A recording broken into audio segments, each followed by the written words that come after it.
आज हम समझेंगे class 10th maths NCERT book का चैप्टर नंबर 3 जिसका नाम है pair of linear equation in two variable.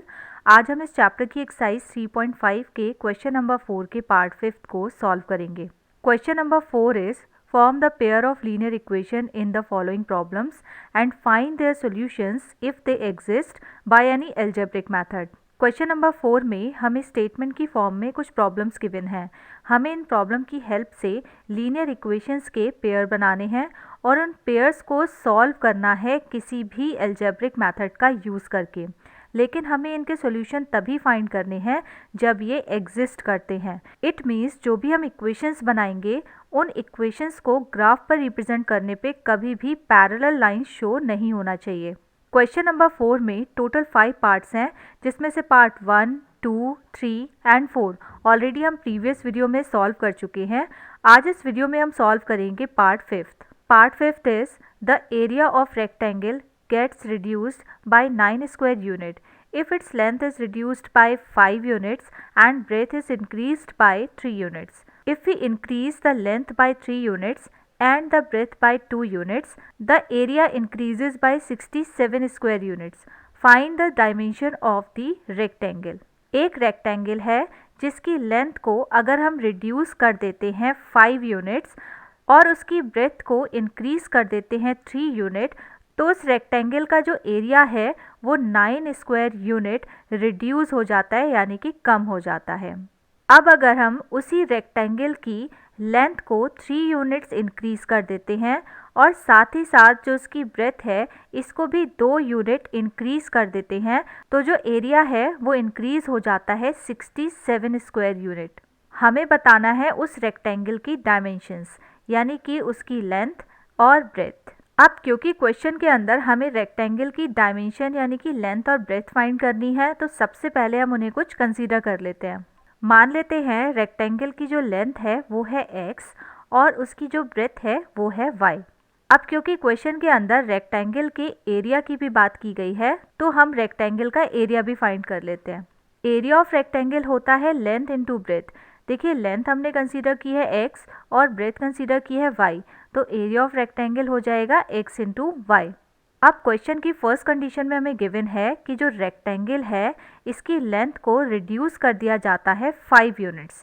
तो देखिए, लेंथ हमने कंसीडर की है x और x को रिड्यूस करना होगा हमें 5 यूनिट। इसी तरह से रेक्टेंगल की जो ब्रेथ है उसको इंक्रीज किया जाता है 3 यूनिट, तो ब्रेथ हमने कंसीडर की है y और y को यहाँ पर हमें इंक्रीज करना होगा 3 यूनिट। अब देखिए, न्यू लेंथ और न्यू ब्रेथ आ गई है, इन दोनों की मल्टीप्लाई पे हमें न्यू एरिया मिल जाएगा। अब क्वेश्चन में हमें बताया गया है कि जो रेक्टेंगल है उसका एरिया 9 स्क्वायर यूनिट रिड्यूस हो जाता है, यानी कि जो पहले वाला एरिया था एक्स वाई वो रिड्यूस हो जाता है बाय 9। अब इस सिचुएशन को हम थोड़ा सिंप्लीफाई कर लेते हैं। तो देखिए, इन दोनों ब्रैकेट्स की हमें मल्टीप्लाई करना होगा। तो सबसे पहले हम इस x की मल्टीप्लाई इस ब्रैकेट से करते हैं।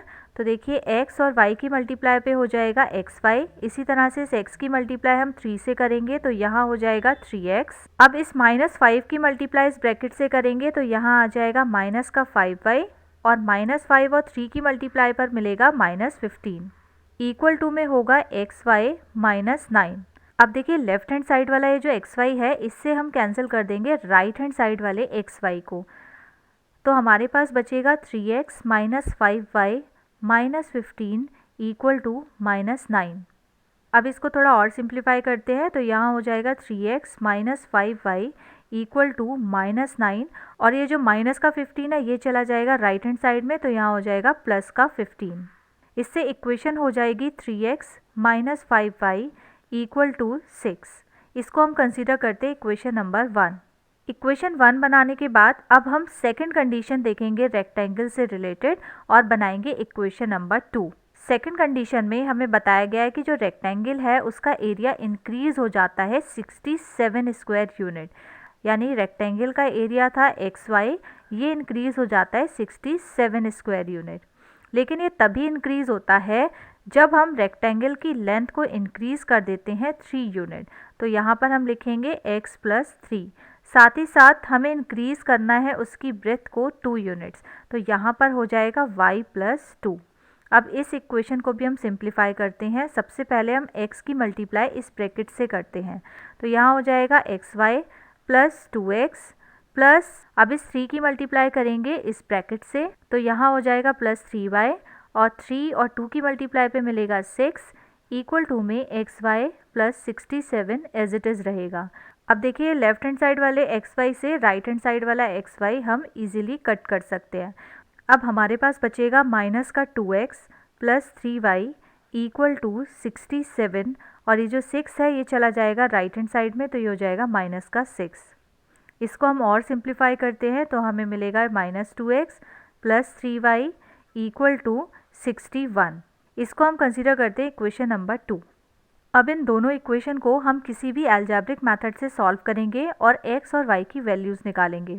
अब इन दोनों इक्वेशन को सपोज हम एलिमिनेशन मेथड से सॉल्व करते हैं, तो हमें लिखना होगा by elimination method. Elimination method से सॉल्व करने के लिए हमें इन दोनों इक्वेशन के किसी भी एक वेरिएबल x या y को इक्वल बनाना होगा। सपोज हम y वेरिएबल को इक्वल बनाते हैं, तो इसके लिए फर्स्ट वाली इक्वेशन में हमें मल्टीप्लाई करनी होगी 3 से, और ये जो सेकंड वाली इक्वेशन है इसमें हमें मल्टीप्लाई करनी होगी 5 से, क्योंकि ऐसा करने पे जो y वेरिएबल है वो दोनों इक्वेशन में इक्वल हो जाएगा। यहाँ भी 15y हो जाएगा और नीचे भी यहाँ पर 15y हो जाएगा। तो चलिए मल्टीप्लाई करते हैं। इक्वेशन 1 को 3 से मल्टीप्लाई करने पर हमें मिलेगा 9x, क्योंकि इस 3 की 3x से मल्टीप्लाई करेंगे, और 5 और 3 की मल्टीप्लाई करने पे मिलेगा माइनस 15y इक्वल टू 6 और 3 की मल्टीप्लाई करेंगे तो ये हो जाएगा 18। इसको हम मान लेते हैं इक्वेशन नंबर 3। इसी तरह से 5 से इक्वेशन नंबर 2 की मल्टीप्लाई करते हैं, तो देखिए 5 और 2x की मल्टीप्लाई करने पे मिलेगा 5 2 ज़ा 10x। इसी तरह से 5 और 3 की मल्टीप्लाई करेंगे तो यहाँ पर हो जाएगा प्लस का 15y। अब 5 और 61 की मल्टीप्लाई करेंगे तो यहाँ पर हमें मिलेगा 305। इसको हम कंसीडर करते हैं इक्वेशन नंबर 4। अब इन दोनों इक्वेशन को हम ऐड कर लेते हैं। ऐड करने पे जो नीचे वाली इक्वेशन है इसके साइन एज इट इज़ रहेंगे, यानी इसमें हम कोई भी चेंज नहीं करेंगे। तो देखिए 10x प्लस का है ये प्लस का ही रहेगा, 15y प्लस का है ये भी प्लस का रहेगा, और ये जो 305 है ये भी प्लस का ही रहेगा। अब देखिए माइनस 15y से प्लस का 15y हम कैंसिल कर देते हैं। अब ये जो 9x और 10x है इनको हम ऐड कर लेंगे, ये हो जाएगा 19x इक्वल टू 305 और 18 को प्लस करने पे मिलेगा 323। इससे x की वैल्यू आ जाएगी 323 डिवाइड में 19 से 323 को डिवाइड करने पे हमें मिलेगा 17। इट मीन्स x की वैल्यू आ गई 17। अब इस x की वैल्यू को हम इक्वेशन 1, 2, 3 या 4 किसी में भी पुट कर सकते हैं और y की वैल्यू निकाल सकते हैं। सपोज इक्वेशन 1 में हम इसको पुट करते हैं तो हम लिखेंगे फ्रॉम इक्वेशन 1। इक्वेशन 1 है 3x minus 5y equal to 6। x के प्लेस पर हम रखेंगे x की वैल्यू यानी 17 minus 5y equal to 6 as it is रहेगा। 17 और 3 की मल्टीप्लाई करेंगे, 17 3 होता है 51 माइनस का 5y एज इट इज़ रहेगा इक्वल टू 6 भी ऐसे ही रहेगा। अब इससे माइनस 5y इक्वल हमें मिलेगा 6 माइनस 51 के। इसको सिंप्लीफाई करेंगे तो माइनस 5y हो जाएगा माइनस 45 के। अब देखिए माइनस के साइन से माइनस का साइन हम कैंसिल कर सकते हैं, तो y इज इक्वल टू हो जाएगा 45 डिवाइड बाई 5। इससे y की वैल्यू हमें मिलेगी 9। अब देखिए x की वैल्यू हमें मिल गई 17 और y की वैल्यू आई है हमारे पास 9। अब देखिए x को हमने कंसीडर किया था लेंथ और y को कंसीडर किया था ब्रेथ, तो हम लिखेंगे hence the length is equal to 17 units and breadth is equal to 9 units, और यही है हमारे final answers. So I hope आपको ये क्वेश्चन अच्छे से समझ आ गया होगा। अब हम मिलते हैं नेक्स्ट क्लास में नेक्स्ट एक्सरसाइज के साथ, तब तक के लिए गुड बाय।